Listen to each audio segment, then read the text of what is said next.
وَإِذْ يَرْفَعُ إِبْرَاهِيمُ الْقَوَاعِدَ مِنَ الْبَيْتِ وَإِسْمَاعِيلُ، اور وہ وقت یاد کرو جب سیدنا ابراہیم علی نبینا وعلیہ الصلاۃ والسلام نے بلند کی بیت اللہ کی دیواریں، جس وقت وہ بنیادیں اٹھا رہے تھے، اور ان کے بیٹے اسماعیل بھی ان کے ساتھ تھے. ربنا تقبل منا، وہ ساتھ ساتھ یہ دعا کر رہے تھے، اے رب ہمارے قبول کر لے ہماری طرف سے اس ایفرٹ کو جو ہم تیرا گھر تعمیر کر رہے ہیں. انک انت السمیع العلیم، بے شک تو سننے والا ہے، علم والا ہے. صحیح بخاری اور مسلم کی متفق علیہ حدیث ہے کہ نبی صلی اللہ علیہ وآلہ وسلم سے پوچھا گیا کہ سب سے پہلے اللہ تعالیٰ نے اپنی عبادت کے لیے کون سا گھر بنایا؟ تو آپ صلی اللہ علیہ وآلہ وسلم نے فرمایا کہ بیت اللہ شریف، جو کہ مکے کے اندر ہے.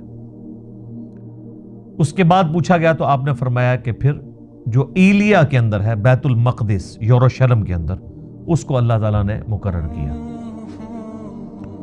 پھر پوچھا گیا ان دونوں کے درمیان کتنا فاصلہ تھا؟ تو فرمایا 40 سال کا. تو جب سے پہلا انسان دنیا کے اندر موجود ہے، اللہ تعالیٰ نے اپنی عبادت کے لیے گھر مقرر کیا ہوا ہے، اور وہ بیت اللہ ہے.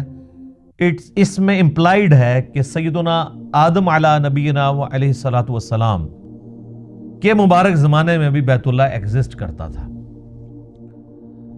سورہ ال عمران کے اندر بھی آتا ہے کہ سب سے پہلا گھر جو اللہ تعالیٰ نے عبادت کے لیے مقرر کیا وہ ہے جو کہ بکہ شہر کے اندر ہے. یہ مکے کی دو پروننسیشن ہے، مکہ اور بکہ، با کے ساتھ بھی.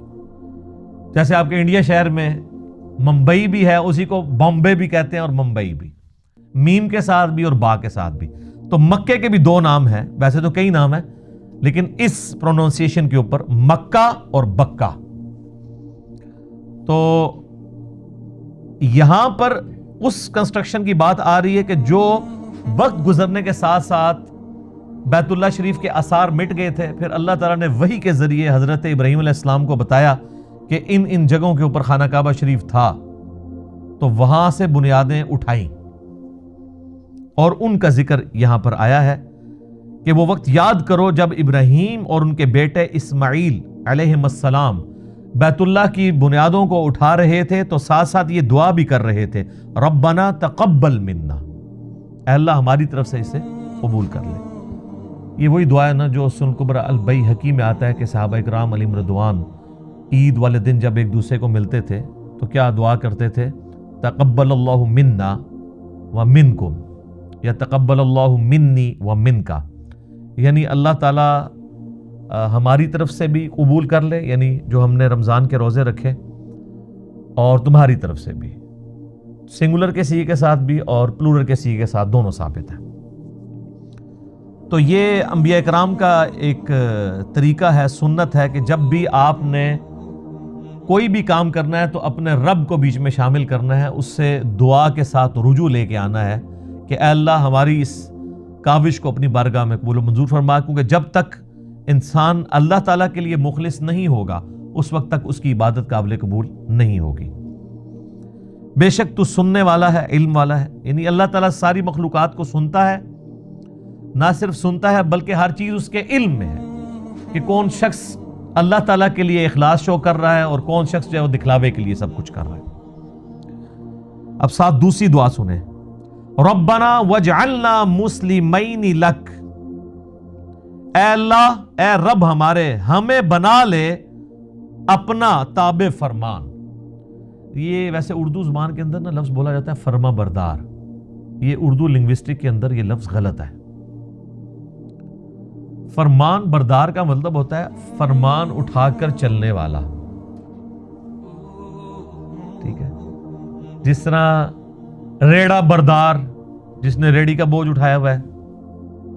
تو فرمان بردار کو یا فرما بردار جو ہم لفظ بولتے ہیں، یہ بھی غلط العام لفظ ہے. اس کا مطلب فرمان اٹھا کے چلنے والا. لفظ ہے اصل میں تابع فرمان، فرمان کی اتباع کرنے والا. خالی چکے نہ ٹرتا رہے جو ویسے چکے ٹر رہے ہیں. تو یہاں پہ بھی ترجمہ اکثر لوگ ویسے ادھر بھی جو میرے پاس قرآن پاک پڑھا ہوا ہے پیر کرم شاہ صاحب کا، انہوں نے بھی وہ لفظ غلط استعمال کیا ہے، فرما برداری لفظ استعمال کیا ہے. یہ لفظ ہے تابع فرمان. اے رب ہمارے بنا لے ہمیں اپنا تابع فرمان، وَمِنْ ذُرِّيَّتِنَا اور ہماری اولاد کو بھی، اُمَّةً مُسْلِمَةً لَكَ ہماری اولاد کے اندر ایسی جماعت پیدا کر دے جو تیرے ساتھ تابع فرمان ہو، مسلم ہو. دیکھیں مسلم کا لفظ کنٹینیوسلی 2 دفعہ ہے، اور یہ لفظ حضرت ابراہیم علیہ السلام کی ایک خوبی ہے جو قرآن حکیم میں جگہ جگہ آئی ہے. ما کان ابراہیم یہودیا ولا نصرانیا، ابراہیم نہ تو یہودی تھے نہ نصرانی تھے، ولیکن کان حنیفا مسلما بلکہ وہ سب سے ٹوٹ کر ایک اللہ کے ہو گئے تھے اور اللہ کے تابع فرمان تھے. وما کان من المشرکین اور مشرک نہیں تھے. مسلم کا مطلب ہوتا ہے ٹو سبمٹ یور ول، اپنی مرضی کسی اور کے سپرد کرنا. مراد یہ کہ میں تو اپنے آپ سے دستبردار ہوتا ہوں، جو تیری مرضی، اسے کہتے ہیں مسلم. بل ملت ابراہیم حنیفا وما کان من المشرکین، پیروی کرو ابراہیم علیہ السلام کی ملت کی جو مشرک نہیں تھے. هو سماکم المسلمین من قبل وفی ھذا ملت ابیکم ابراہیم، یہ سورہ حج کی آیت نمبر 78 ہے. پیروی کرو ابراہیم علیہ السلام کی ملت کی. هو سماکم المسلمین، جنہوں نے تمہارا نام مسلم رکھا تھا، من قبل وفی ھذا، اس قرآن کے نزول سے پہلے بھی اور اس قرآن کے اندر بھی اللہ نے تمہارا نام کیا رکھا ہے؟ مسلم، سر تسلیم خم کرنے والا. اور یہ واحد مقام ہے سورہ حج کا جہاں پہ مسلم ایز اے ورڈ استعمال ہوا ہے، ایز اے اسم. باقی جگہ مسلم اپنے آپ سمجھ لیں لغت کے معنوں میں تابع فرمان کے طور پہ آیا ہے. اس لیے جب ہم کہتے ہیں نا اپنے آپ کو مسلم کہیں، وہ کہتے ہیں نہیں، مسلم کا مطلب یہ نہیں ہے کہ آپ نے اپنے آپ کو مسلم کہنا ہے، مطلب یہ ہے کہ اللہ کا تابع فرمان ہونا ہے.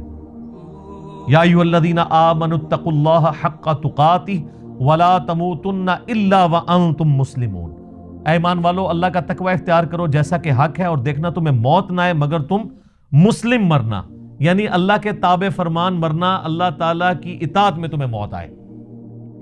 تو وہ کہتے ہیں یہاں مسلم کا مراد یہ نہیں ہے. بیسیکلی وہ یہ جسٹیفائی کرنا چاہ رہے ہوتے ہیں کہ آپ اپنے آپ کو سنی، شیعہ، بریلوی، دیوبندی، اہل حدیث یہ ان چیزوں میں بانٹ سکتے ہیں. تو وہ کہتے ہیں بریلوی بھی مسلم ہے لیکن یہ والا مسلم نہیں. وہ کہتے ہیں مسلم ہے تابع فرمان، تو ہم اللہ کو مانتے ہیں، اس کے رسول کو مانتے ہیں، ان کی مانتے ہیں. دیوبندی بھی یہی کہیں گے، اہل حدیث بھی. تو یہ جو سورۃ الحج کی آیت نمبر 78 ہے نا، ہوا سماکم المسلمین من قبل وفی ھذا، اس نے تمہارا نام مسلم رکھا ہے اس قرآن کے نزول سے پہلے، اور اللہ نے اس کتاب میں تمہارا نام مسلم رکھ دیا، یعنی ہم ابراہیمی ہیں، ابراہیم نے ہمارا نام بھی، ہوا سماکم تمہارا اسم. وہ جب ہم بھی کوئی اس طرح کی اور آیت پیش کریں نا، ربما یود الذین کفروا لو کانوا مسلمین، کافر قیامت والے دن یہ خواہش کریں گے کاش ہم دنیا میں مسلم ہوتے. وہ کہتے ہیں اس سے مراد مسلمان ہونا نہیں ہے. آپ اندازہ کریں کہ مسلمان کو مسلمان کہلاتے ہوئے شرم آتی ہے. وہ کہتے ہیں اس سے مراد ہے کہ تابع فرمان ہوتے ہم، اللہ کی مان لیتے. تو اس حوالے سے قرآن میں صرف ایک ہی آیت ہے جو ان کا منہ بند کر سکتی ہے، ہوا سماکم المسلمین، سورۃ الحج آیت نمبر 78. تو یہاں پہ بھی دیکھ لیں یہ مسلم ہماری صفت بھی ہے اور نام بھی ہے. کیا بات ہے جی مسلمان کی. مسلمان تو ہم لفظ استعمال کر لیتے ہیں اردو میں یا فارسی میں. وَأَرِنَا مَنَاسِكَنَا، اور ہمیں عبادت کے طریقے بھی سکھا دے. چونکہ اللہ کا گھر بنا رہے تھے تو انہوں نے کہا ہمیں عبادت کے طریقے بھی سکھا دے، اور اسی میں امپلائڈ ہے کہ حج کا طریقہ، جو لوگ آئیں گے یہ ساری چیزیں ہمیں سکھا دے. وَتُبْ عَلَيْنَا، اور ہم پر اپنی توجہ فرما. اچھا، اللہ تعالیٰ کا نام بھی ہے التواب، اور مخلوق بھی تواب ہے. مخلوق اس اعتبار سے تواب ہے کہ مخلوق جب اللہ کی طرف رجوع لاتی ہے نا تو اللہ تعالیٰ بندے کی طرف رجوع لاتا ہے. یعنی انسان کوئی نافرمان ہے، باغی ہے، اسے شرمندگی ہوئی کہ میں اب اللہ کے ساتھ اخلاص کے ساتھ چلوں گا، پرانے گناہوں سے میں توبہ کرتا ہوں، تو اس سے کہتے ہیں توبہ کا لفظ بھی استعمال ہوتا ہے، رجوع لانے والا. تو اس کے اگینسٹ اللہ بھی رجوع لاتا ہے، جو بخاری مسلم دونوں میں حدیث ہے کہ اللہ تعالیٰ کو اپنے گنہگار بندے کی توبہ پہ اتنی خوشی ہوتی ہے. اس کو مثال سے آپ علیہ السلام نے بیان کیا کہ اگر کوئی شخص کسی ریگستان میں ہو اور اس کا سارا سامان اس کے اونٹ کے اوپر لدا ہوا ہو، اور وہ تھوڑی دیر کے لیے سستائے کسی جگہ پر، اور اس کی آنکھ کھلے تو وہ سارا اونٹ ساز و سامان سمیت وہاں سے غائب ہو، اور اب کئی مہینے کی مسافت کے اوپر ریگستان ہی ہے، وہ سواری تھی جو چل سکتی ہے، یہ اونٹ ہی ہے جو ریگستان میں 1 مہینے تک بغیر پانی پیے چل سکتا ہے، وہ پانی سٹور کر لیتا ہے، تو اب وہ ایک جگہ لیٹ کے اپنی موت کا انتظار کرنا شروع کر دے کہ اب تو میں بچ ہی نہیں سکتا، کیونکہ چلوں گا بھی تو ریگستان پار تو نہیں کر سکتا۔ اسی دوران اس کی آنکھ لگے اور جب دوبارہ کھلے تو اس کا اونٹ سامنے اس کے ہو، تو اس کو جتنی خوشی ہوگی نا، اس سے زیادہ خوشی اللہ کو ہوتی ہے جب کوئی گناہگار بندہ اس کی طرف رجوع لے آتا ہے۔ استغفر اللہ الذی لا الہ الا ہو الحی القیوم واتوب الیہ۔ اللہم انت ربی لا الہ الا انت خلقتنی وانا عبدک وانا علی عہدک ووعدک ما استطعت اعوذ بک من شر ما صنعت ابوء لک بنعمتک علی وابوء بذنبی فاغفر لی فانہ لا یغفر الذنوب الا انت۔ یہ سید الاستغفار ہے جو صحیح بخاری کے اندر آیا ہے۔ لا الہ الا انت سبحانک انی کنت من الظالمین۔ اچھا، مسلم شریف میں ایک طریق ہے، اس میں آگے یہ بھی الفاظ ہے کہ وہ بندہ اتنا خوش ہو کہ خوشی میں اللہ کو یہ کہنا چاہ رہا ہو کہ اے اللہ میں تیرا بندہ، تو میرا رب، لیکن اس کی زبان لڑکھڑا جائے اور وہ یہ کہے کہ اے اللہ تو میرا بندہ اور میں تیرا رب۔ یعنی یہ لڑکھڑانے کی مثال، آگے الفاظ ہے من شدت الفرح، خوشی کی شدت کی وجہ سے۔ یہ نہیں کہ اس نے جان بوجھ کے کہا ہے وقتی طور پہ، اور نہ یہ ہے کہ وہ بار بار کہتا ہے، کیونکہ صوفیاء اسی سے اپنے کفریہ کلمات کی پلی لیتے ہیں، تو میں نے پھر ان کی پوری کلاس لی ہے کہ یار یہ تو وہ کانٹیکسٹ ہی بالکل ڈیفرنٹ ہے۔ تو یہ اللہ تعالیٰ کو اپنے بندے سے توبہ لانے کے اوپر خوشی ہوتی ہے، تو کہہ رہے ہیں اے رب ہمارے، تو ہمارے اوپر توجہ فرما، انک انت التواب الرحیم، بے شک تو توبہ قبول کرنے والا، رحم فرمانے والا ہے۔ کیا بات ہے جی! التواب بھی ہے، رجوع یعنی بندہ جب رجوع لاتا ہے تو بھی رجوع لاتا ہے، اور الرحیم بھی ہے۔ الرحیم اللہ کی صفت ہے کانٹینیوشن والی، اور رحمان کہتے ہیں کسی کا رحمت اتنی بڑی ہو کہ ٹھاٹھے مارتے ہوئے سمندر کی طرح ہو، اور رحیم وہ سمندر میں تو کبھی کبھاری طغیانی آتی ہے، رحیم وہ کہ ہر وقت ہی ٹھاٹھے مارتی ہو۔ تو آپ دیکھ لیں بسم اللہ الرحمن الرحیم سے ہمارا قرآن پاک شروع ہوتا ہے، مصحف، اگرچہ وہ سورۃ الفاتحہ کا حصہ نہیں ہے لیکن مصحف سٹارٹ اسی سے ہوتا ہے۔ اللہ الرحمن بھی ہے اور الرحیم بھی ہے، اس کی رحمت ٹھاٹھے مارتے ہوئے سمندر کی طرح ہے اور کانٹینیوشن کے ساتھ ہے۔ سمندر میں تو کبھی کبھی اس طرح جوش آتا ہے، اللہ کی رحمت ہر وقت جوش میں رہتی ہے۔ بخاری اور مسلم کی متفق علیہ حدیث ہے، نبی صلی اللہ علیہ وآلہ وسلم فرماتے ہیں اللہ تعالیٰ نے مخلوقات کی پیدائش سے پہلے اپنے عرش پہ اپنے پاس یہ عبارت لکھ لی تھی کہ میری رحمت میرے غضب پہ سبقت لے جائے گی، اور قرآن حکیم میں کئی جگہ یہ مضمون آیا ہے کہ اللہ نے اپنے اوپر لازم کر لیا ہے کہ وہ ہر حال میں رحم ہی کرے گا، یعنی رحم والی صفت اللہ کی ڈومیننٹ ہے۔ اگرچہ اللہ عدل فرمانے والا ہے، عدل کا تقاضا تو یہ تھا ہمارے نزدیک کہ رحم اور غضب برابر ہوتا، لیکن اس کی رحمت اس کے غضب پر سبقت لے جاتی ہے۔ لے جی، اب حضرت ابراہیم علیہ السلام کی دعا آ رہی ہے میرے لیے، آپ کے لیے۔ ربنا وابعث فیہم رسولا منہم یتلو علیہم آیاتک، اے رب ہمارے ان کے اندر، یعنی ابراہیم علیہ السلام اور ان کے بیٹے یہ دعا کر رہے ہیں ہماری جو اولاد تم نے تابع فرمان اے اللہ بنانی ہے تو نے، ان میں ایک رسول بھیج انہی میں سے، تو ہمارے اوپر یہ احسان ہے نا۔ یتلو علیہم آیاتک، جو ان پر تیری آیات تلاوت کرے، وَيُعَلِّمُهُمُ الْكِتَابَ وَالْحِكْمَةَ، اور انہیں کتاب و حکمت کی تعلیم دے، وَيُزَكِّيهِمْ، اور انہیں پاک بھی کرے، إِنَّكَ أَنْتَ الْعَزِيزُ الْحَكِيمُ، بے شک اے اللہ تو بہت زبردست ہے اور حکمت والا ہے، غالب ہے اور حکمت والا ہے۔ اس میں دو چیزیں یاد رکھیں، یہ آپ ذرا دعا کی ترتیب دیکھیں، اس میں پہلے آیا کہ آیات تلاوت کرے، پھر کتاب کی تعلیم دے، پھر حکمت کی، اور پھر پاکیزہ کرے، یہی 4 چیزیں ہیں نا اسی ترتیب سے۔ یہ حضرت ابراہیم علیہ السلام کی دعا تھی، لیکن اس کو اللہ نے کریکٹ کیا دعا کی ترتیب کو۔ اللہ نے جب اپنے ریفرنس سے قرآن حکیم میں سورہ الجمعہ میں اس دعا کو ذکر کیا نبی علیہ السلام کے منصب کو سورہ آل عمران کی آیت نمبر 164 میں کیا، تو اس میں ترتیب کیا ہے؟ لَقَدْ مَنَّ اللَّهُ عَلَى الْمُؤْمِنِينَ إِذْ بَعَثَ فِيهِمْ رَسُولًا يَتْلُو عَلَيْهِمْ آيَاتِهِ وَيُزَكِّيهِمْ وَيُعَلِّمُهُمُ الْكِتَابَ وَالْحِكْمَةَ۔ ابراہیم علیہ السلام نے کہا تھا اے اللہ تلاوت کرے تیری آیات اور کتاب و حکمت سکھائے اور پاکیزہ کرے، جبکہ اللہ تعالیٰ نے کیا کہا؟ یتلو علیہم آیاتہ ویزکیہم، تلاوت کر کے ان کا تزکیہ کرے، ان کے نفس کو پاک کرے، ویعلمہم الکتاب والحکمہ، پھر انہیں کتاب و حکمت کی تعلیم دے۔ بیسیکلی یہ جو حضرت ابراہیم علیہ السلام کی دعا میں ترتیب کی کمزوری تھی نا، ظاہر ہے پرفیکٹ تو صرف اللہ ہے، وہ اللہ نے دور کی کہ پاک وہ ہوگا جس کے اوپر آیات تلاوت کی جائیں، اور جب تک وہ پاک نہیں ہوتا نا اسے کتاب و حکمت سمجھ نہیں آ سکتی۔ تو اس میں تلاوت کرے تیری آیات اور ان کو سکھائے کتاب و حکمت اور پاک کرے، جبکہ اللہ نے کیا کہا؟ یتلو علیہم آیاتہ ویزکیہم ویعلمہم الکتاب والحکمہ وان کانوا من قبل لفی ضلال مبین، اور اس سے پہلے یہ لوگ کھلی گمراہی میں تھے۔ اسی کانٹیکسٹ میں ایک جامعہ ترمذی میں حدیث ہے، نبی صلی اللہ علیہ وآلہ وسلم سے پوچھا گیا کہ آپ پہ نبوت کب واجب ہوئی؟ تو آپ نے فرمایا میں اللہ کے ہاں اس وقت بھی نبی لکھا ہوا تھا جب آدم مٹی اور پانی کے درمیان تھے، یعنی اللہ تعالیٰ کے ڈیوائن علم میں نبی صلی اللہ علیہ وآلہ وسلم اس وقت بھی نبی تھے جبکہ آدم علیہ السلام بھی پیدا بھی نہیں ہوئے تھے، اللہ کے علم میں۔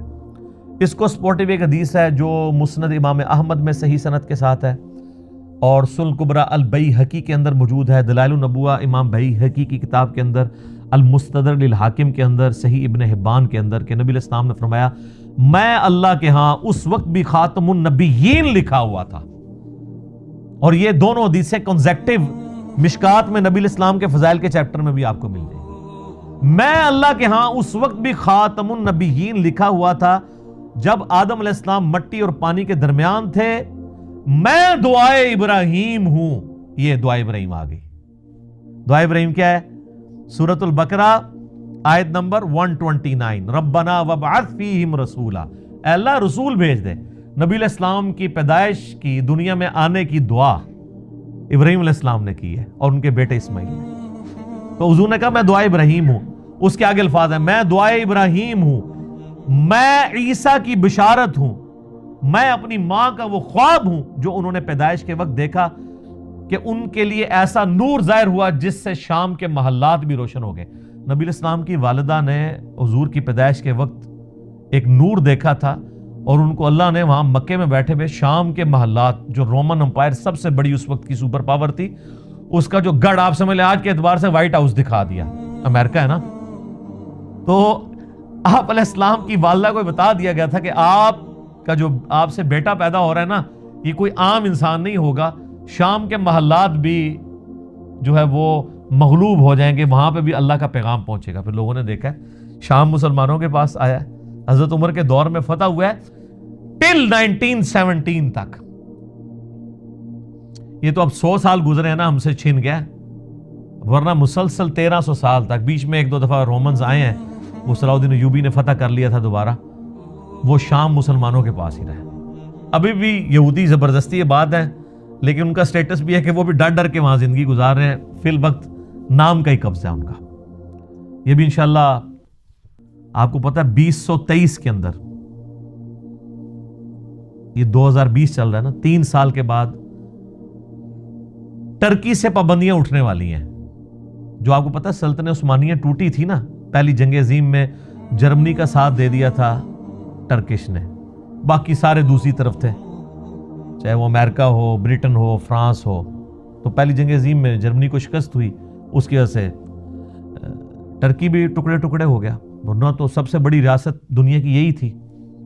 پورا میڈیٹرینین سی کے اراؤنڈ جتنا کچھ ہے، یورپ اور ایشیا، یہ سب کچھ ان کے پاس تھا۔ عراق ان کے پاس تھا، حرمین ان کے پاس تھا، فلسطین سے لے کے مصر، الجزائر، یہ سارا آدھا سمجھ لیں افریقہ بر اعظم، یہ سب سلطنت عثمانیہ تھی۔ اتنی بڑی کوئی امپائر نہیں تھی، یہ ابھی ٹوٹی 1917 کے اندر جب یہ معاملہ ہوا۔ تو اس وقت بالفور ڈیکلیریشن ہوئی، جس میں یہ اجازت مل گئی ان کو کہ یہ آ کے یہودی یہاں پہ اپنی آباد کاری کر سکتے ہیں. اس وقت پھر کرتے کرتے 2025 کے اندر آپ کو پتا سعودی حکومت آ گئی تھی 1925 میں 1925 میں. 2023 کے اندر معاہدہ ہوا تھا 1923 میں. 2023 میں یہ 100 سال پورے ہونے ہیں. تو جب یہ 100 سال پورے ہوں گے تو ٹرکی سے کئی ایک پابندیاں اٹھ جائیں گی. اور یہ سعودیہ میں بھی جو آج کل گھڑبڑ ساری جاری ہے اسی وجہ سے ہے کہ آل سعود کو صرف 100 سال کے لیے حکومت ملی تھی. جی اب وہ پابند ہے وہاں پہ ڈیموکریسی لانے کے. ٹھیک ہے جی, وہ ان کو دستبردار ہونا پڑے گا اپنی اس حکومت سے. تو اسی لیے یہ تماشے کرواتے رہتے ہیں. اور امریکہ کا بھی پریشر آپ کو پتا ہے 4-5 سال پہلے انہوں نے طیب اردگان کو ہٹانے کی کوشش کی کو کر کے. تو وہ کیونکہ ان کو نظر آ رہا ہے کہ 2023 تک اگر طیب اردگان رہ گیا تو وہ تو ایک پاپولر لیڈر بھی ہے, پوری دنیا کے مسلمانوں کے ساتھ کھڑے ہیں, تو یہ دوبارہ سلطنت عثمانیہ دوبارہ ہی نہ بن جائے کہیں پہ. پابندیاں تو اٹھ جائیں گی ان سے. پھر ان کی اب پابندیوں کے ساتھ انہوں نے اکانومی اپنی کدھر لے گئے. اس وقت یورپ میں سب سے فاسٹسٹ گروئنگ اکانومی ان کی ہے. اور آپ دیکھیں دنیا میں مسلمانوں کے اوپر جب بھی برا وقت آتا ہے, باقی تو سارے بھیگی بلی بنے ہوتے ہیں, ابھی وہ پابندیاں اٹھی نہیں ہیں تو آپ ان لوگوں کا کانفیڈنس لیول دیکھیں. اچھا ٹرکش جو ہے نا وہ یہ بڑی دلیر قوم ہے. یہ تاتاریوں کی اولاد ہے. اسی بھی تاتاری ہیں پیچھوں, ظاہر ہے یہ مغل ٹرکش یہ سب تاتاریوں کی اولاد ہے. اس لیے آپ کو انہیں نہ کہہ دیو کہ وہ احمد شاہ رنگیلا بھی ایسی وچ بزدل بھی ہوندے نے, لیکن اوورال یہ دلیر قومیں ہیں. ٹھیک ہے, جو تاتاریوں کی اولاد سے. اس لیے انہوں نے یہ سلجوکی تھے جو پوری دنیا کو تلپٹ کر کے رکھا, یہ بھی تاتاریوں کی اولاد تھے. اور ڈاکٹر اقبال نے اس لیے تو کہا نا کعبے کو مل گئے پاسماں صنم خانے سے, تو وہ تاتاریوں کے بارے میں ہی بات کر رہے تھے. تو یہ پابندیاں جب اٹھنی ہیں تو پھر ان کے لیے بن جانی ہے مصیبت. اللہ اکبر. تو یہ حدیث شریف میں وہاں سے شروع ہوا کہ شام کے محلات نبی علیہ السلام کی والدہ کے لیے شو ہو گئے. میرے بھائیوں اس حدیث میں بھی اس بات کا اشارہ موجود ہے کہ نبی علیہ السلام کے جو والدین ہیں نا, ان کے بارے میں بالکل زبان درازی نہیں کرنی چاہیے. دیکھیں یہ کوئی چھوٹی معمولی واقعہ نہیں ہے. نبی علیہ السلام کی والدہ کو ایک پروٹوکول اللہ نے دیا ہے, وہ اہل فطرت میں سے. تو ایمان والدین مصطفیٰ کے حوالے سے اہل سنت کے ہاں کیا نظریات پائے جاتے ہیں, دلائل کے ہیں, مسئلہ 98 میں نے ریکارڈڈ ہے, وہ آپ دیکھ سکتے ہیں. یہاں میں نے ایک ضمناً بات کر دی. لے جی میرے بھائیوں, اب جو سورۃ البقرہ کا جو یہ آخری رکوع آ رہا ہے نا, یہ بڑا وجد امیز رکوع ہے. اس کا جو سوز و گداز ہے کاش میں وہ آپ کے سامنے پریزنٹ کر سکوں. اللہ اکبر. وَمَن يَرْغَبُ عَن مِّلَّةِ إِبْرَاهِيمَ إِلَّا مَن سَفِهَ نَفْسَهُ, اور کون روح گردانی کر سکتا ہے ابراہیم کی ملت سے سوائے اس کے کہ جس کو اس کے نفس نے احمق بنا دیا ہو. کوئی مینٹل اور پاگل ہی ہوگا جو اپنے آپ کو ابراہیم کی ملت سے الگ کرے. ہائے ہائے. وَلَقَدِ اصْطَفَيْنَاهُ فِي الدُّنْيَا, اور بے شک ابراہیم تو وہ تھا جسے ہم نے چن لیا تھا اس دنیا میں. نبی علیہ السلام کا بھی ایک مبارک نام ہے مصطفیٰ. مصطفیٰ کہتے ہیں چنے ہوئے کو. وَإِنَّهُ فِي الْآخِرَةِ لَمِنَ الصَّالِحِينَ, اور بے شک ابراہیم آخرت میں ضرور بالضرور ہمارے نیکوکار بندوں میں شامل ہوگا. اذ قال له ربه اسلم, اور یاد کرو جب بھی اس کے رب نے اس سے کہا کہ ابراہیم, آرڈر آیا سر تسلیم خم. قال اسلمت لرب العالمین, تو اس نے فوراً کہا کہ میں اپنے رب کے حضور سر تسلیم خم کرتا ہوں. اللہم اجعلنا منہم, اللہم من نحییتہ منا فاحیہ علی الاسلام ومن توفیتہ منا فتوفہ علی الایمان. رضیت باللہ ربا وبالاسلام دینا وبمحمد نبیا. کیا سوز و گداز ہے جی. مجھے بتائیں رب کی تعریف اپنی مخلوق کے لیے اس سے زیادہ کسی کی تعریف ہو سکتی ہے؟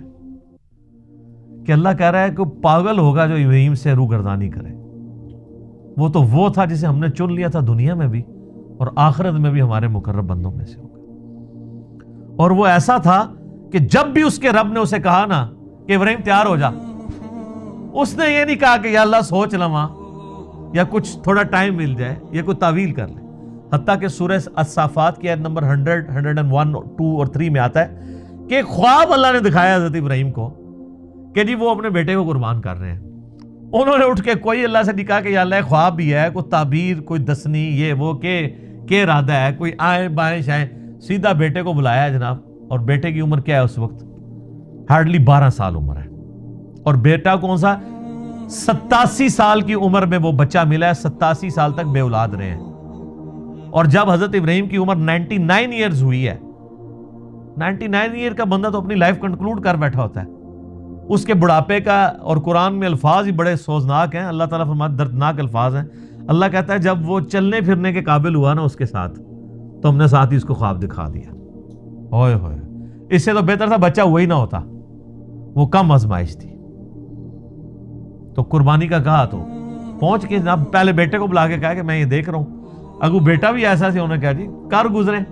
اور دیکھیں اللہ کہتا ہے پھر انہوں نے اس کو جبین کے بل لٹایا اور چھری ہاتھ میں پکڑی، پھیرنے لگے تو اللہ کی طرف سے معجزہ ظاہر ہوا اور ایک فدیہ آ گیا اور کہا کہ ابراہیم تو نے اپنا وعدہ سچا کر دکھایا. واقعی یہ سب سے بڑی آزمائش تھی جی حضرت ابراہیم علیہ السلام پہ.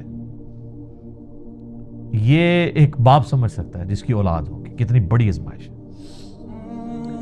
قال اسلمت لرب العالمین، انہوں نے ہمیشہ یہ کہا اللہ حاضر ہوں.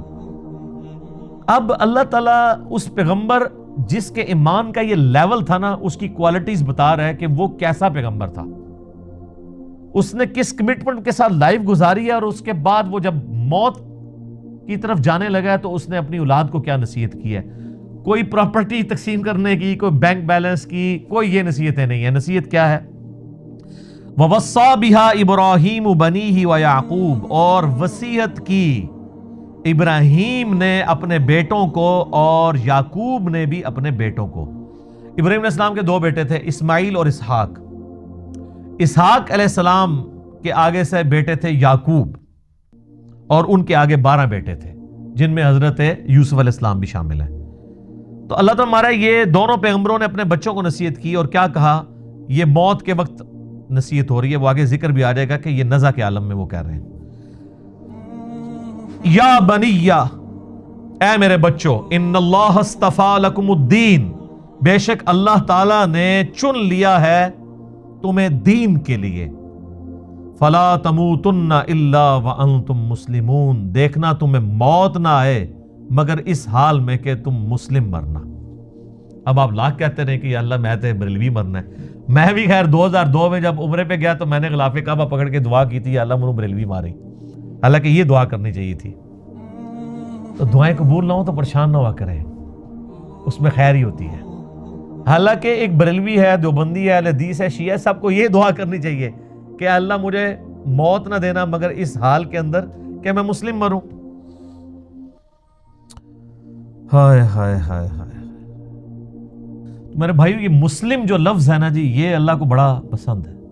ہوا سماکم المسلمین، اس نے تمہارا نام مسلم رکھا ہے. اللہ اکبر. ام کنتم شہداء اذ حضر یعقوب الموت، کیا تم اس وقت موجود تھے جب یعقوب علیہ السلام پر موت آ پہنچی. یہ یہودیوں کو بیسیکلی ٹونٹ کیا جا رہا ہے کیونکہ یہودی کہتے تھے نا یہودی ہو جاؤ تو کامیاب ہو جائیں گے. تو اللہ تعالیٰ فرما رہا ہے کہ تم حضرت یعقوب کا بیٹا تھا نا یہودا، جس کی وجہ سے یہودی نسبت ہے، تو تم حضرت یعقوب کے ماننے والے ہو. حضرت یعقوب کا یہ لقب ہے اسرائیل، ان کا نام ہے اسرائیل. اسرائیل کا مطلب ہے اللہ کا بندہ. تو اسرائیل نام سے ہمیں کوئی چڑ نہیں ہے، اسرائیل ملک بھی ہے نا. تو اب قرآن کی سورت بھی ہے، سورہ بنی اسرائیل آئے جو سورت نمبر 17 ہے، اس کا نام سورت الاسراء بھی ہے. تو اللہ تعالیٰ ہمارا یہودیوں، کیا تم اس وقت وہاں موجود تھے جب یعقوب علیہ السلام کی موت کا وقت قریب تھا؟ ان کے 12 بیٹے وہاں بیٹھے تھے، وہ اپنے بیٹوں کو نصیحت کر رہے تھے. اچھا یہاں پہ بھی موت کا لفظ آیا ہے، وصال شریف نہیں آیا. جب آ پہنچی موت ان پر. اذ قال لبنیہ، جب انہوں نے اپنے بیٹوں سے پوچھا، ما تعبدون من بعدی، بتاؤ میرے مرنے کے بعد تم کس کی عبادت کرو گے. ہائے ہائے ہائے. قالوا نعبد الہک و الہ آبائک ابراہیم و اسماعیل و اسحاق الہا واحدا، تو انہوں نے کہا کہ ہم عبادت کریں گے آپ کے رب کی جو آپ نے تعارف کروایا ہے، اور آپ کے باپ ابراہیم اور اسماعیل اور اسحاق کے رب کی، الہ واحدہ، جو کہ اکیلا یکتا الہ معبود ہے۔ یہاں پہ دیکھیں، حالانکہ حضرت یعقوب کے جو بیٹے ہیں اسماعیل تو ان کے اس اعتبار سے چچا لگتے ہیں، کیونکہ ان کے جو ڈائریکٹ دادا ہیں وہ تو حضرت اسحاق ہیں، اسماعیل تو نہیں ہے، کیونکہ اسحاق کی اولاد سے ہے نا۔ لیکن یہاں پہ انہوں نے حضرت اسماعیل کو بھی باپ کہا ہے، تو یہاں سے یہ بات پتہ چلی کہ چچا کے لیے بھی باپ کا لفظ بولا جا سکتا ہے، ٹھیک ہے۔ اسی کو میں نے دلیل بنایا تھا صحیح مسلم کی جو حدیث ہے کہ تیرا باپ اور میرا باپ آگ میں ہے، اس میں یہ الفاظ نہیں تھے کہ تیرا والد اور میرا والد آگ میں ہے، وہ نبی الاسلام نے اپنے چچا کی طرف نسبت کی تھی۔ وَنَحْنُ لَهُ مُسْلِمُونَ، اور ہم اسی کے تابع فرمان ہیں۔ پھر مسلم کا لفظ آ گیا جی، کیا بات ہے۔ اچھا، بعض لوگوں نے اس سے بابے ثابت کیے، وہ کہتے ہیں دیکھیں حضرت یعقوب کے بیٹے بھی کہہ رہے ہیں ابا جی اسی تہاڈے دین دے پیچھے ہیں، تقلید ثابت کی ہے اس سے۔ وہ ظالموں، ان کا باپ جو ہے وہ امام نہیں ہے، وہ پیغمبر ہے، تو ہم بھی تو یہ کہتے ہیں کہ تم بھی اپنے باپوں کو چھوڑ کے محمد رسول اللہ کی اتباع کرو۔ اس سے تقلید ثابت کی ہوئی ہے۔ تقلید کی یہ دلیل میں یہ آیت لے کے آتے ہیں کہ آپ ہمیں جناب بڑا تانا دیتے ہو کہ ہم اپنے آباء و اجداد کے دین کے اوپر ہیں۔ وہ ہم کیا کہتے ہیں، قرآن تو جگہ جگہ یہی کہتا ہے کہ جب کبھی بھی انبیاء نے دعوت پیش کی تو انہوں نے کہا کہ بل وجدنا علیہ آباءنا، ہم تو اس کی پیروی کریں گے جو ہمارے آباء و اجداد پہ نازل ہوا۔ تو اللہ فرماتا ہے تمہارے آباء و اجداد اگر گمراہ تھے تو گمراہوں کی پیروی کرو گے۔ تو یہاں پہ کہتے ہیں یہاں سے تقلید ثابت ہوئی، انہوں نے سیدھا سیدھا کہا کہ ہم اپنے باپ اور اپنے دادے اور اپنے چچا ان کے دین کے اوپر ہیں۔ تو سر یہ ان کا جو باپ ہے وہ بھی پیغمبر ہے، ان کا جو باپ ہے وہ بھی پیغمبر ہے، ان کا جو باپ ہے وہ بھی پیغمبر ہے، تو چچا بھی پیغمبر ہے۔ صحیح بخاری میں حدیث ہے، نبی علیہ السلام نے کہا، کیا بات ہے، کریم ابن کریم ابن کریم ابن کریم، یوسف بن یعقوب بن اسحاق بن ابراہیم، یعنی چاروں پوری نسل جو ہے، ویسے تو آگے بھی چلتی ہے، یوسف کا باپ یعقوب، ان کا باپ اسحاق اور ان کا باپ ابراہیم علیہم السلام اجمعین۔ تلک امت قد خلت، یہ ایک بڑی عظیم امت تھی جو گزر چکی، ہائے ہائے، تم لوگ ان کے نام کے اوپر ہی کھا رہے ہو۔ لہا ما کسبت ولکم ما کسبتم، دیکھو جو کمائے انہوں نے نیک اعمال وہ اپنے لیے کمائے، تمہارے لیے وہ اعمال ہوں گے جو تم کرو گے، یعنی ان کے اعمال تمہیں کوئی فائدہ نہیں پہنچائیں گے۔ ولا تسألون عما كانوا يعملون، اور تم سے یہ نہیں پوچھا جائے گا کہ انہوں نے کون سے نیک اعمال کیے، تم سے یہ پوچھا جائے گا تم نے کون سے نیک اعمال کیے۔ وہ کہتے تھے ہمیں ابراہیمی نسبت کام آئے گی، یہودی کہتے تھے، نصرانی بھی۔ اللہ نے فرمایا تو بڑی پاکیزہ امت تھی، وہ گزر گئی، اپنے اعمال اپنے ساتھ لے گئی ہے، کوئی پیچھے تم لوگوں کے لیے تو نہیں چھوڑ گئی۔ اسی کانٹیکسٹ میں ایک صحیح مسلم میں حدیث ہے، نبی صلی اللہ علیہ وآلہ وسلم نے فرمایا قیامت والے دن جس کے عمل نے اسے پیچھے کر دیا اس کا نسب اسے آگے نہیں کر سکتا، اور اسی کو ہمارے نبی علیہ السلام نے کھول کھول کے بیان کیا، بخاری مسلم دونوں میں حدیث ہے، اے میری بیٹی فاطمہ میرے مال سے جو لینا ہے لے لے، اگر اللہ کے حضور پکڑی گئی تو میں تیرے کچھ کام نہیں آؤں گا۔ پھر صرف اپنی بیٹی فاطمہ کو نہیں کہا، بخاری مسلم میں الفاظ ہیں، اے میرے چچا عباس میرے مال سے کچھ لینا ہے تو میں تجھے دے دوں گا، اللہ کے حضور پکڑا گیا تو میں کچھ کام نہیں آؤں گا۔ اے میری پھپھی صفیہ تو نے میرے مال سے کچھ لینا ہے تو مجھ سے لے لے، اللہ کے حضور پکڑی گئی تو میں تیرے کچھ کام نہیں آؤں گا۔ تو یہاں پہ نیک اعمال مراد ہے، ادھر برے اعمال مراد نہیں۔ یہ بعض لوگ کہتے ہیں نا مشاجرات صحابہ ڈسکس نہیں کرنے چاہیے، جو فوت ہو چکے وہ اپنے اعمال لے گئے، تو اس میں یہ آیت پیش کرتے ہیں، یہ آیت دو دفعہ آئے گی، ایک یہ آئی ہے آیت نمبر 134 سورۃ البقرہ کی، اور 141 بھی یہی ریپیٹ ہوگی، پارہ نمبر 1 کی آخری آیت۔ تو اس میں میرا یوٹیوب پہ سوال بھی ہے، کیا قیامت الدن کربلا کے بارے میں سوال ہوگا؟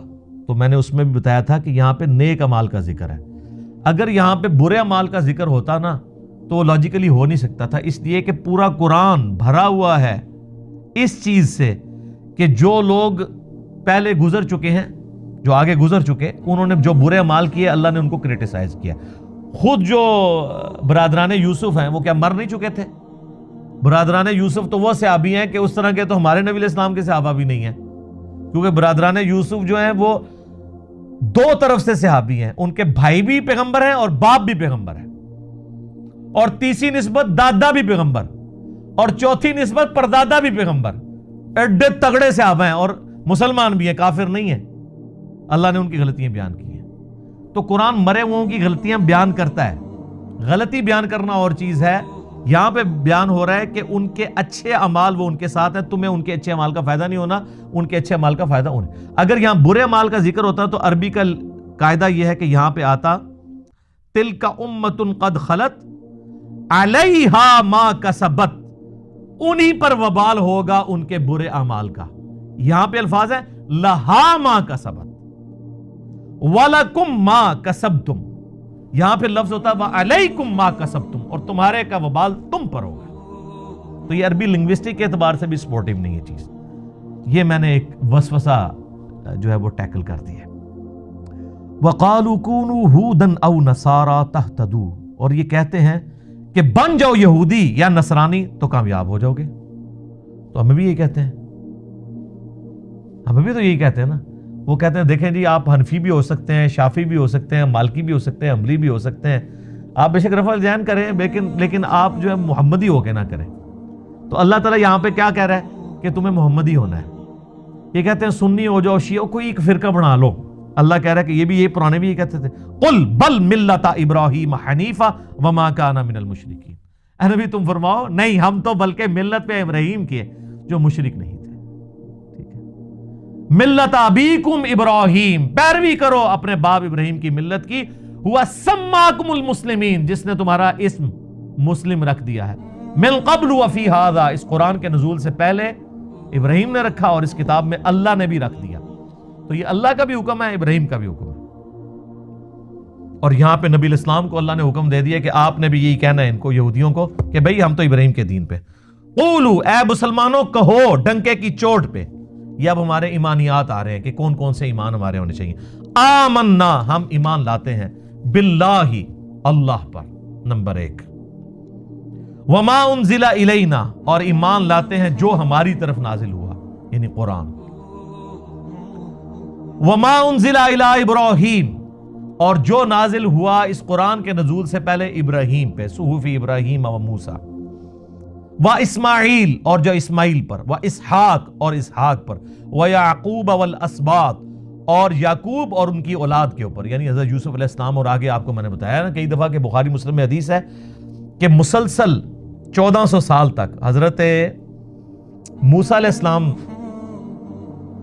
سے لے کر حضرت عیسیٰ علیہ السلام تک، یہ بھی 1400 سال بنتے ہیں، اور اس سے پیچھے چلے جائیں نا حضرت ابراہیم سے موسیٰ علیہ السلام تک، وہ بھی 1400 سال بنتے ہیں۔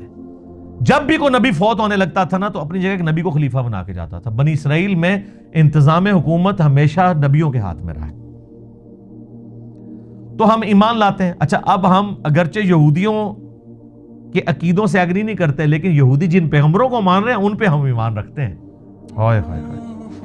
وما اوتی موسیٰ، اور جو کچھ اللہ نے دیا تھا موسیٰ کو، یعنی تورات، وعیسیٰ، یعنی انجیل دی تھی عیسیٰ علیہ السلام کو، وما اوتی النبیون من ربہم، اور جو کچھ دوسرے پیغمبروں کو بھی دیا گیا تھا، سارے پیغمبر کور کر دیے، سب پہ ہم ایمان لاتے ہیں۔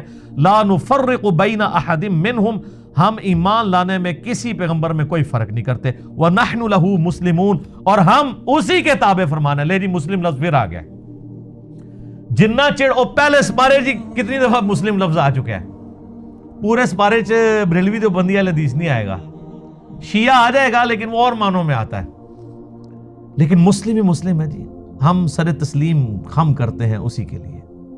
لا نفرق بین احد منہم، ہم رسولوں میں ایمان لانے میں فرق نہیں کرتے۔ تو یہاں پر میرے بھائیوں دو عقیدوں کو سمجھ لیں، ایک ہے تفضیل بین الرسل، یعنی انبیاء میں فضیلت دینا ایک پیغمبر کو دوسرے پیغمبر کے اوپر، اور دوسرا عقیدہ ہے تفریق بین الرسل، رسولوں میں فرق کرنا۔ تو اسلام کہتا ہے کہ رسولوں میں ایمان لانے میں آپ نے فرق نہیں کرنا، یہ تو ہے حرام اور کفری عقیدہ۔ البتہ تفضیل بین الرسل جو ہے، ایک نبی کو دوسرے نبی کے اوپر فضیلت دینا بشرطے کہ دوسرے پیغمبر کی تنقیص نہ کی جائے، تو یہ قرآن کی ڈاکٹرن میں بالکل درست ہے۔ تلک الرسل فضلنا بعضهم علی بعض، یہ رسول ہیں، ہم نے بعض رسولوں کو بعض پہ فضیلت دی ہے۔ پارہ نمبر 3 اسی سے سٹارٹ ہوگا انشاءاللہ، میں وہاں پہ جا کے اسے تفصیل سے بیان کروں گا۔ یہاں پہ موٹی بات سمجھ لیں کہ ایمان لانے میں آپ فرق نہیں کر سکتے، البتہ فضیلت میں فرق ہے، اس فرق کو بیان کرنا بھی جائز ہے بشرطے کہ تنقیص نہ ہو۔ صحیح بخاری اور مسلم کی متفق علیہ حدیث ہے کہ ایک مسلمان اور یہودی کا جھگڑا ہوا۔ یہودی نے کہہ دیا کہ اللہ تعالیٰ نے حضرت موسیٰ علیہ السلام کو سارے جہان والوں پہ فضیلت دی۔ مسلمان نے کہا کہ اللہ تعالیٰ نے محمد صلی اللہ علیہ وآلہ وسلم کو سارے جہان والوں پہ فضیلت دی۔ اسی لڑائی کے دوران مسلمان نے تھپڑ مار دیا یہودی کے، وہ شکایت لے کے آیا نبی علیہ السلام کے پاس، تو آپ صلی اللہ علیہ وآلہ وسلم نے فرمایا کہ مجھے اس طرح پیغمبروں پہ فضیلت مت دو۔ اللہ کی قسم قیامت والے دن جب مخلوقات کو اٹھایا جائے گا تو میں دیکھوں گا کہ مجھ سے پہلے ہی حضرت موسیٰ علیہ السلام اللہ کے عرش کا پایہ تھامے ہوئے کھڑے ہوں گے۔ مجھے نہیں پتا کہ ان پہ قیامت کی بے ہوشی طاری نہیں ہوئی، یا اس بے ہوشی کے سبب جو دنیا میں اللہ کی تجلی کی وجہ سے بے ہوش ہوئے، جو سورۃ الاعراف کی آیت نمبر 143 کے اندر آتی ہے، اللہ تعالیٰ نے قیامت کی بے ہوشی ان سے ختم کر دی ہے۔ تو ایک جزوی فضیلت موسیٰ علیہ السلام کی نبی علیہ السلام نے بیان کی، اور پھر وہیں پہ آپ نے الفاظ استعمال کیے، آپ نے فرمایا کہ مجھے یونس علیہ السلام پہ بھی فضیلت مت دو۔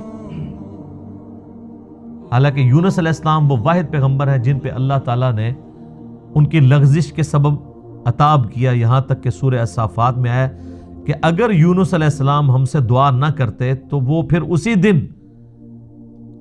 مچھلی کے پیٹ سے نکالے جاتے جس دن کے مردے قبروں سے نکالے جائیں گے۔ اور وہ دعا آئی ہے سورہ الانبیاء میں، لا الہ الا انت سبحانک انی کنت من الظالمین۔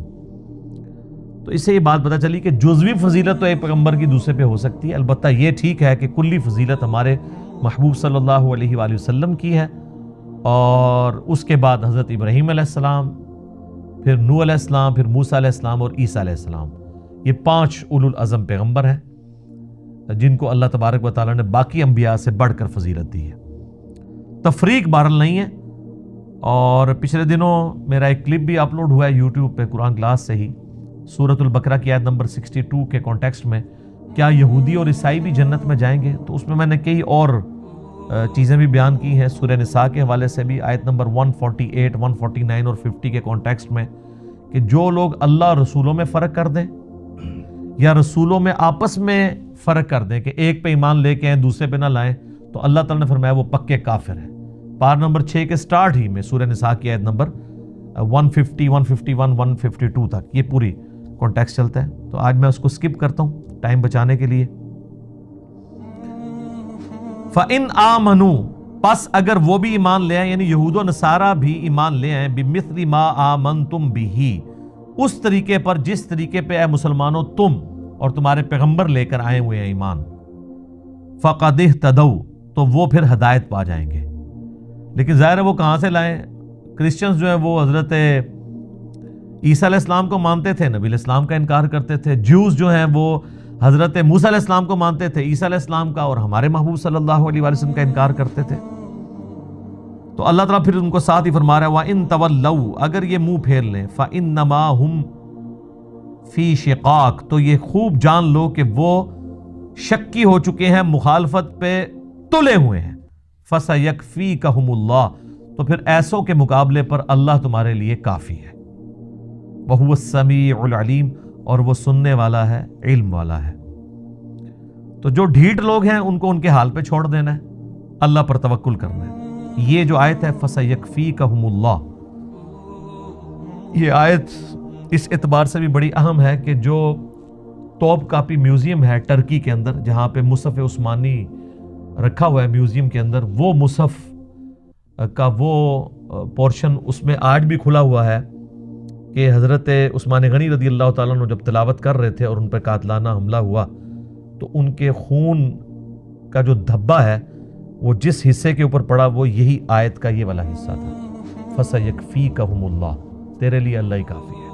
تو حضرت عثمان کے لیے اللہ ہی کافی ہے رضی اللہ تعالیٰ عنہ علیہ السلام۔ تو یہ ایک سمجھ لیں کرامت ہے حضرت عثمان کی، وہ آج تک موجود ہے۔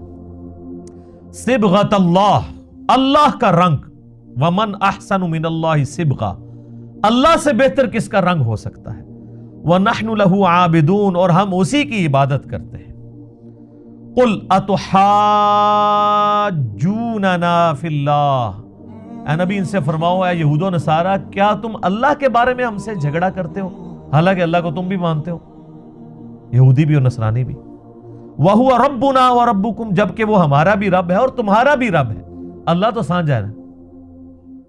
سورہ ال عمران میں بھی آگے چل کے آئے گا آیت نمبر 64 میں، قُلْ يَا أَهْلَ الْكِتَابِ تَعَالَوْا إِلَىٰ كَلِمَةٍ سَوَاءٍ بَيْنَنَا وَبَيْنَكُمْ أَلَّا نَعْبُدَ إِلَّا اللَّهَ، اے اہل کتاب آؤ اس ایک بات پہ تو ہم اکٹھے ہو جائیں جو تم میں اور ہم میں کامن ہے، کہ ہم مت پوجیں کسی کو سوائے اس کے۔ وَلَنَا أَعْمَالُنَا وَلَكُمْ أَعْمَالُكُمْ، ہمارے لیے ہمارے اعمال ہوں گے، تمہارے لیے تمہارے اعمال ہوں گے۔ وَنَحْنُ لَهُ مُخْلِصُونَ، اور ہم اسی کے لیے اپنے دین کو خالص کرتے ہیں۔ یہ 3 ٹرمنالوجیز آئی ہیں، اللہ تعالیٰ نے اہل ایمان کی نشانی بتائی ہے۔ پہلی کیا آئی ہے؟ سورہ البقرہ کی آیت نمبر 136 میں، وَنَحْنُ لَهُ مُسْلِمُونَ، اے مسلمانوں تم یہ کہو کہ ہم اللہ کے سامنے مسلم ہوتے ہیں، سر تسلیم خم کرتے ہیں۔ پھر آئی 138 نمبر آیت میں، وَنَحْنُ لَهُ عَابِدُونَ، ہم اسی کے عبادت گزار ہوتے ہیں۔ اور پھر 139 میں آئی، وَنَحْنُ لَهُ مُخْلِصُونَ، اور ہم اپنے دین کو خالص کرتے ہیں اس کے لیے۔ ام تقولون ان ابراہیم واسماعیل واسحاق ویعقوب والاسباط كانوا هودا او نصارا، کیا یہ لوگ کہتے ہیں کہ ابراہیم اور ان کے بیٹے اسماعیل و اسحاق اور ان کے آگے سے بیٹے یعقوب اور ان کی پوری اولاد یہودی یا نصرانی تھے؟ قل اانتم اعلم ام اللہ، اے نبی ان سے فرماؤ کیا تم زیادہ جانتے ہو اللہ سے بھی؟ اللہ نے تو ان کے موت کے وقت کا ذکر کر دیا ہے۔ یہ کانٹیکسٹ وہ چل رہا ہے کہ حضرت یعقوب نے اپنی موت کے وقت جب اپنے بچوں سے پوچھا تو انہوں نے کہا مسلم ہوں گے، تو اللہ نے مارا ان کی موت کے وقت میں وہاں پر تھا، جیسا کہ اس کی شان کے لائق ہے۔ تم اللہ کو یہ بتانا چاہ رہے ہو کہ وہ یہودی یا نصرانی ہونے کی وصیت کر کے گئے تھے اپنے ماننے والوں کو، وہ تو مسلم ہونے کی وصیت کر کے گئے تھے۔ کیا تم اللہ سے زیادہ جانتے ہو؟ وَمَنْ أَظْلَمُ مِمَّنْ كَتَمَ شَهَادَةً عِنْدَهُ مِنَ اللَّهِ، اس سے بڑھ کر ظالم کون ہے جو اللہ کی گواہی کو چھپا دیتا ہے جو اللہ کی طرف سے آئی ہے۔ یعنی یہود و نصارہ تمہاری کتابوں میں آخری پیغمبر کی نشانیاں موجود تھیں، تم نے جان بوجھ کے ان کے اوپر پردہ ڈالا، اپنی پبلک کو پتہ نہیں چلنے دیا، تو سب سے بڑے ظالم تو تم ہو۔ وَمَا اللَّهُ بِغَافِلٍ عَمَّا تَعْمَلُونَ، اور اللہ تعالیٰ غافل نہیں ہے جو کچھ تم کرتوت کر رہے ہو۔ اس کے اندر دھمکی چھپی ہوئی ہے کہ یہ جو کرتوت کر رہے ہو دنیا میں اگر اللہ نے نہ بھی پکڑا، آخرت میں تمہاری پکڑ آئے گی۔ تِلْكَ أُمَّةٌ قَدْ خَلَتْ، ہاں وہ ایک عظیم امت تھی گزر گئی، لَهَا مَا كَسَبَتْ، اپنے اعمال اپنے ساتھ لے گئی، جو انہوں نے نیک اعمال کیے تھے وہ انہوں نے اپنے لیے کیے تھے۔ وَلَكُمْ مَا كَسَبْتُمْ، اور تمہارے لیے تمہارے اعمال ہوں گے، تمہیں یہ نسبت کام نہیں آئے گی کہ ہم ابراہیمی ہیں، نہیں۔ وَلَا تُسْأَلُونَ عَمَّا كَانُوا يَعْمَلُونَ، اور تمہیں یہ نہیں پوچھا جائے گا کہ وہ کیا کیا کرتے تھے، تمہیں یہ پوچھا جائے گا کہ تم کیا اعمال لے کر آئے ہو۔ اللہ اکبر۔ وہ ڈاکٹر اسرار صاحب یہ جب آیات پڑھا کرتے تھے نا تو وہ یہی کہا کرتے تھے کہ بھئی ابراہیم علیہ السلام، حضرت اسماعیل علیہ السلام، اسحاق علیہ السلام، ان کے بارے میں جو اللہ تعالیٰ فرما رہا ہے نا کہ وہ نہ تو یہودی تھے نہ نصرانی تھے، تو مسلمانوں کے لیے بھی اس میں یہ چیز چھپی ہوئی ہے کہ تمہارے پیغمبر بھی نہ سنی تھے نہ شیعہ تھے، بلکہ وہ بھی مسلم تھے، کیونکہ ظاہر ہے اللہ تعالیٰ نے سابقہ جو امت مسلمہ ہے، چاہے وہ یہودی ہو یا نصرانی، ان کے ذریعے اس لیٹسٹ امت مسلمہ کو ترغیب دلائی ہے کہ تم اسی ڈگر کے اوپر نہ چل پڑنا، عبرت کے طور پہ یہ ساری باتیں بیان کر دی جس پہ چل کے وہ لوگ گمراہ ہوئے، تم اپنا قبلہ درست کر لیں۔ ہم اللہ تعالیٰ سے دعا کرتے ہیں کہ اللہ تعالیٰ ہمیں ایمان کی حالت میں موت دے، مدینہ شریف میں موت، بقیع غرقد میں مدفن اور جنت الفردوس میں اپنے محبوب صلی اللہ علیہ وآلہ وسلم کا پڑوس نصیب فرمائے اور مسلم کہلانے پر فخر محسوس کرنے کی توفیق عطا فرمائے۔ اسلام کے اوپر موت دے۔ آپ دیکھ لیں جو جنازے کی دعا ہے وہ ہو تو میت کے اوپر ہی ہوتی ہے، لیکن بس وہ میت کے لیے تو ایک ہی لفظ ہے، باقی ساری زندوں کے لیے دعا ہوتی ہے۔ اللہم اغفر لی حینا، پہلی دعا ہے اے اللہ بخش دے ہمارے زندوں کو، ومیتینا اور ہمارے مردوں کو، وشاہدینا اور ان کو جو یہاں پہ موجود ہیں، وغائبینا اور جو یہاں پہ موجود نہیں ہیں، وذکرینا وانثانا اور مرد ہوں یا عورت ہوں سب کو بخش دے۔ تو یہ ہمارے لیے دعائیں آگے، اللہم من احییتہ منا فاحیہ علی الاسلام، اے اللہ ہمیں اگر زندہ رکھنا تو اسلام پہ زندہ رکھنا، ومن توفیتہ منا فتوفہ علی الایمان، اور اگر ہمیں موت دینا تو ایمان کی حالت میں موت دینا۔ پڑھنے جنازہ گئے آپ اور دعائیں ساری اپنے لیے ہو رہی ہیں سوائے ایک دعا کے۔ تو یہ جنازہ اس لیے نہیں رکھا گیا ہوا کہ اس صرف میت کا پروٹوکول ہے، بلکہ میت کے اوپر آخرت کو بھی یاد کرنا ہے۔ جو صحیح مسلم میں حدیث ہے کہ میں تمہیں منع کرتا تھا قبروں پہ جانے سے، کیونکہ نئی نئی قوم بت پرستی سے پھری تھی، اب میں تمہیں حکم دیتا ہوں کہ تم قبروں پہ جاؤ تاکہ تمہیں آخرت کی یاد آئے۔ تو جنازہ بھی آخرت کی یاد کے لیے ہے، اس لیے نہیں ہے کہ آپ جا کے وہاں پہ اپنے واٹس ایپ چیک کرنا شروع کر دیں، موبائل پہ میسیجز چیک کرنا شروع کر دیں۔ آپ دیکھ رہے ہوتے ہیں کہ وہاں پہ بھی لوگ یہی کچھ کر رہے ہوتے ہیں زیادہ تر، ایون چھوٹا سا جنازہ ہوتا ہے اس میں بھی موبائل آف کرنے کے لیے تیار نہیں ہوتے، اس کے اندر موبائل کتنے لوگوں کے بول رہے ہوتے ہیں، یہ آپ غفلت کا عالم دیکھ لیں لوگوں کا۔ اللہ تعالیٰ سے دعا ہے جو حق بات میں نے کہی اللہ تعالیٰ ہمارے دلوں میں راسخ فرمائے، اگر جذبات میں میرے منہ سے کوئی غلط بات نکل گئی اللہ تعالیٰ ہمارے دلوں سے معاف کر دے، ہمیں معاف بھی فرما دے، ہمیں کتاب و سنت کی تعلیمات پر عمل کر کے دوسرے بھائیوں تک پہنچانے کی توفیق عطا فرمائے۔ سبحانک اللہم و بحمدک، اشہد ان لا الہ الا انت، استغفرک و اتوب الیک، وما علینا الا البلاغ المبین۔ جزاکم اللہ خیرا۔